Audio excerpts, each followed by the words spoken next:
Hello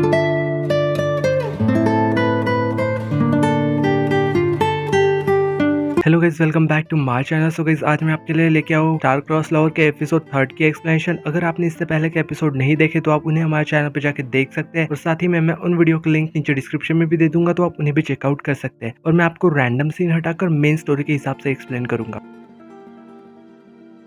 तो episode 3 की starting में हमें यहाँ दिखाया जाता है कि एमजे ना यहाँ पे बैक स्टेज में उसके पास चला गया था उससे मिलने। तो यहाँ तेंजू एनजे को देख के बोलती है कि तुम मेरा पीछा कर रहे हो क्या, और वो यहाँ उसे बता रही थी कि मैं यहाँ पे मिस्टर फैंग से मिलने आई हूँ। तो यहाँ एनबे कह रहा था कि मिस्टर फैंग यहाँ नहीं आएंगे, और यहाँ वो उससे पूछने पे कहता है कि ये इम्पोर्टेंट नहीं है, बल्कि मेरे लिए तुम इम्पोर्टेंट हो। और साथ ही में उससे पूछ रहा था कि तुम कौन हो। तो तेंजू उससे कह रही थी कि मैं कौन हूँ, ये सवाल तुम बार बार मुझसे क्यों पूछ रहे हो। और वो यहाँ पे इरिटेट होकर ना उसे अपना नंबर दे देती है, और उससे कह रही थी कि हम ना इस टॉपिक पे बाद में बात करेंगे, अभी तो फिलहाल मैं मिस्टर फैंग का वेट कर रही हूँ। यहाँ पे फिर एनबे फिर से उससे पूछ रहा था कि तुम कौन हो, और तुम असल में स्टारसी रोज प्लैनेट के बारे में कैसे जानती हो। जिसपे यहाँ पे तेंजू कहती है कि स्टारसी रोज एक कॉमिक है जिसे मैंने ड्रॉ किया था। और यहाँ पे इस बात पे एमजे कह रहा था कि स्टारसी रोज कोई कॉमिक नहीं। इतना कह के वो चुप हो जाता है, और वो मन ही मन में कह रहा था कि स्टारसी प्लैनेट में असल में है। पर ये बात ना यहाँ पे तेंजू सुन लेती है, क्योंकि उनके फर्स्ट किस के बाद उनके बीच में एक टेलीपैथी से क्रिएट हो जाती है, और इस वजह से ना वो दोनों एक दूसरे की मन की बात सुन सकते थे। तो यहाँ इस टेलीपैथी को खत्म करने के लिए है ना, यहाँ तेनबे उसे फिर से किस करने के लिए आगे बढ़ता है। और वो यहाँ पे जब उसे जबरदस्ती किस करने की कोशिश कर रहा था, तभी यहाँ पे उसकी नजर ना उसके गले में लटके हुए लॉट पे पड़ती है, जो कि असल में मैजिकल स्टोन था। तो यहाँ एनबे उससे पूछ रहा था कि तुम्हें ये नेकलेस कहाँ से मिला, और वो उसे बता रहा था कि ये कोई ऑर्डिनरी नेकलेस नहीं, ये असल में मैजिकल स्टोन है स्टारसी रोज प्लैनेट का। तो यहाँ तेंजू उससे कह रही थी, अरे ये बल्कि कोई मैजिकल स्टोन नहीं है, लगता है तुमने मेरे कॉमिक को ना कुछ ज्यादा ही सीरियसली ले लिया। तो यहाँ पे फिर तेनबे ना उससे जबरदस्ती वो मैजिकल स्टोन लेने की कोशिश करता है, लेकिन जैसे वो स्टोन को उससे गले से खींचता है, स्टोन से ना एक पर्पल कलर की एक मैजिकल फील्ड निकलती है, जिसकी वजह से यहाँ एनबे उससे दूर गिर जाता है। तो यहाँ पे जैसे तैसे करके ना तेंजू वहां से भाग जाती है, और वो बाहर जा रही थी तभी उसे एक आदमी मिलता है, जिसे वो बता रही थी कि एक लड़का है ना जो भी उसे काफी ज्यादा परेशान कर रहा है। तो यहाँ पे एनबे वहां पे आके ना उस आदमी को भी अपनी पावर से कंट्रोल कर लेता है, और उससे कह रहा था कि तेंजू को पकड़ के ना उसके पास लेके आओ। वो आदमी यहाँ पे एनबे की बात मान के ना तेंजू को पकड़ने के लिए उसके पीछे जाता है। यहाँ तेंजू जैसे तैसे अपने आप को बचा के वहां से भाग रही थी, और रास्ते में भागते हुए ना तेंजू यहाँ पे सेंसन को भी कॉल कर देती है, और वो उसे बता रही थी कि वो रास्कल ना आज फिर से उसे मिल गया, और उसने मुझे जबरदस्ती किस करने की भी कोशिश की। और साथ ही में वो उससे ये भी कह रही थी कि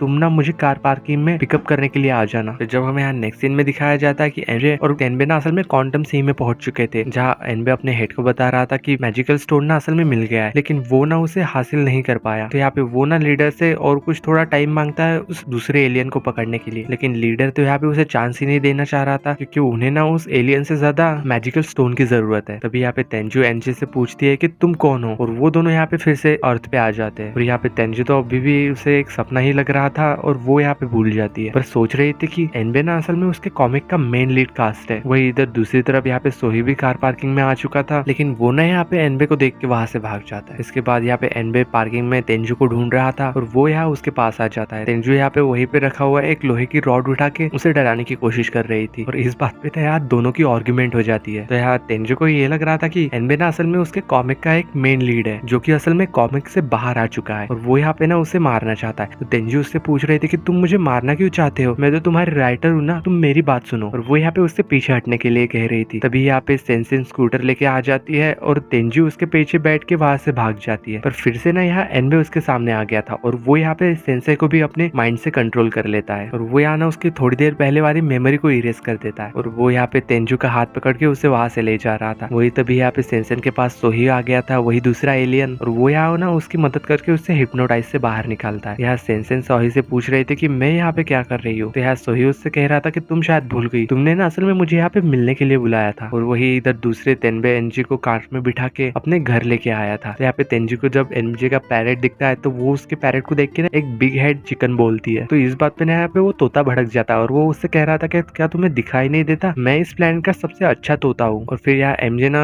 उसे ना एक रूम के अंदर बंद कर देता है। तो यहाँ पे एमजे तेंजू को कह रहा था कि मैं ना तुमसे कुछ क्वेश्चंस पूछूंगा, पर अगर तुमने उन क्वेश्चन का गलत जवाब दिया तो इस रूम का ना टेम्परेचर बढ़ता जाएगा। उसके बाद यहाँ पे तेंजू से पूछ रहा था कि क्या तुम ताजसी रोज के प्लेनेट के बारे में क्या जानती हो। तो यहाँ तेंजू उससे कह रहे थे कि ये कॉमिक ना मैंने लिखी है, इसलिए मुझे तो पता ही होगा ना। इसके बाद एनबी उससे पूछ रहा था कि मैजिकल स्टोन वाला नेकलेस असल में तुम्हें कैसे मिला, जिसपे तेंजू कहती है कि मुझे ये बात याद नहीं है, मेरे पापा ने ये मुझे दिया था जब बचपन में मेरे घर में आग आग लग गई थी, इसलिए मुझे ज्यादा कुछ याद तो नहीं है। तो फिर यहाँ पे एमजे ना तेंजू की मेमोरी में चला जाता है और वो यहाँ देख रहा था कि क्या सच में उसके घर में आग लगी थी और सच में क्या उसे कुछ भी याद नहीं। और वही इधर दूसरी तरफ हमें सोही को दिखाया जाता है जो कि किसी खंडर जैसी जगह पे ना अपनी मैजिकल पावर से मैजिकल स्टोन के बारे में पता कर रहा था। तो यहाँ उसे ये पता चलता है कि मैजिकल स्टोन जिसके पे पास है ना, उससे हम वो स्टोन फोर्सफुली नहीं ले सकते जब तक कि वो खुद ना देना चाहे। वो इधर हमें दूसरी तरफ दिखाया जाता है कि अपने दिमाग पे बहुत ज्यादा जोर देने की वजह से तेंजू यहाँ पे बेहोश हो गई थी और यहाँ पे एमजे उसे अपनी गोद में उठा के अपने रूम में ले जाके सुला देता है। और यहाँ पे जब वो बाहर आता है तो यहाँ एंजल उससे बता रहा था कि वो शायद सच बोल रही है। तो यहाँ पैरेट उससे कह रहा था कि क्या सच में आप कॉमिक से बाहर आए हो, जिसपे एनबे कह रहा था कि मैं उस बारे में बात नहीं कर रहा, मैं असल में उसके मेमोरी में गया था और मैंने देखा कि उसके घर में सच में आग लगी हुई थी और उसे सच में कुछ याद नहीं। वही इधर रूम में तेंजू को भी होश आ जाता है और वो यहाँ पे भागने का सोच रही थी। तेंजू यहाँ से रूम से निकल ही रही थी कि तभी यहाँ पे मैजिकल शील्ड ऑन हो जाती है दरवाजे पे। तो यहाँ पे तेंजू ना फिर उस रूम के बालकनी में चली गई थी। वही यहाँ एनबे और पैरेट बात कर रहे थे, जहाँ पैरेट एनबे से पूछ रहा था कि बॉस क्या आप उसे किस करके टेलीपैथी को खत्म नहीं कर सकते। तो यहाँ एनबे कह रहा था कि नहीं, और साथ ही में वो उसे ये भी कह रहा था कि इस वजह से ना मैं उसकी मन की बातें सुन सकता हूँ, लेकिन जब मैं चाहूँ तभी वो मेरी मन की बातें सुन सकती है। मैं यहाँ पे धरती पे रुक के ना इन्वेस्टिगेशन करूंगा। और तभी यहाँ पे कुछ आवाज आने की वजह से यार एमजे ना रूम के अंदर चला जाता है, जहाँ वो देख रहा था कि यहाँ पे तेंजू ना बालकनी के गेट को लकड़ी से लॉक करने की कोशिश कर रही थी। तभी यहाँ पे एमजे आके उससे कह रहा था कि बाहर आओ, मैं तुम्हें कुछ भी नहीं करूंगा। लेकिन यहाँ पे तेंजू तो उसके बारे में एक भी नहीं सुन रही थी। इसके बाद जब यहाँ पे तेंजू के मोबाइल पे यहाँ सैमसंग का फोन आ गया था, तो यहाँ एमजे तेंजू को बोल रहा था कि किसी सैमसंग नाम के लड़की का फोन आ रहा है, क्या तुम यहाँ पिक करने आओगी। तेंजू उससे कह रही थी कि हाँ रुको मैं आ रही हूँ, पर उससे पहले ही यहाँ पे एमजे ना उसका फोन उठा लेता है और जब तक यहाँ पे तेंजू अंदर आ गई थी वो ना फोन भी काट देता है। तो यहाँ पे एमजे ना फिर उसे बहुत ज्यादा समझाने की कोशिश करता है कि वो ना उसे कुछ भी नहीं करेगा, ये बस ना एक सिर्फ मिसअंडरस्टैंडिंग की वजह से हुआ था। पर यहाँ तेंजू तो उसकी एक भी बात नहीं सुन रही थी। तभी यहाँ पे एमजे की नजर ना तेंजू के एक बाल पे चली जाती है और वो यहाँ पे डरने लगता है। शायद यहाँ पे एमजे को टूटे बाल या फिर गंदी चीजें बिल्कुल भी पसंद नहीं। तो यहाँ ये बात जान के ना वो उसे अपने बाल तोड़ के और भी ज्यादा डराने लगती है। तभी अचानक से उसे स्टारसी रोज से एक मैसेज आ जाता है और वो यहाँ पे ना उसे चुप रहने के लिए कह रहा था जब तक कि वो वापस नहीं आ जाता। और जब हमें यहाँ दिखाया जाता है कि वो उसके लीडर से बात करने के लिए ना दूसरे रूम में चला गया था और इसी मौके का फायदा उठा के ना यहाँ पे तेंजू फिर से भागने की कोशिश कर रही थी। वही इधर जब उसका लीडर उसे बता रहा था कि अगर तुम्हें मैजिकल स्टोन मिल गया है तो तुम ना वापिस आ जाओ। तो यहाँ एनबे उन्हें बता रहा था कि असल में मैजिकल स्टोन ना एक लड़की के पास है, लेकिन मैं इस चीज की अभी तक वजह नहीं समझ पाया और इसलिए ना मुझे यहाँ पे और कुछ दिन रहने के लिए आपसे परमिशन चाहिए। और वही इधर दूसरी तरफ तेंजू अपने घर जा रही थी, जहाँ वो देखती है कि मिस किम ने ना उसका सारा सामान असल में पैक कर दिया था। तो यहाँ पे तेंजू मिस किम से पूछ रही थी कि ये आप सब क्या कर रही है। यहाँ मिस किम उसे बता रही थी कि मैंने ना तुम्हें ये जगह खाली करने के लिए कहा था। तो यहाँ तेंजू की उससे कह रही थी कि जब मुझे रहने के लिए कोई और जगह नहीं मिली तो यहाँ फिर भी मिस किम ना उसकी एक भी बात नहीं सुनती। जब यहाँ पे उसे उसकी ग्रैंडमा नहीं दिखाई देती तो यहाँ ना मिस किम से पूछती है उसकी ग्रैंडमा के बारे में, पर यहाँ मिस किम उसे झूठ कह देती है कि वो बाहर सीढ़ी पे बैठी हुई है। जब यहाँ पे सीढ़ी पे उसकी ग्रैंडमा नहीं मिलती तो यहाँ तेंजू ना उसकी ग्रैंडमा को बाहर ढूंढने के लिए चली जाती है। वही यहाँ पे वो सब लोगों से अपनी ग्रैंडमा की फोटो दिखाकर उसके बारे में पूछ रही थी।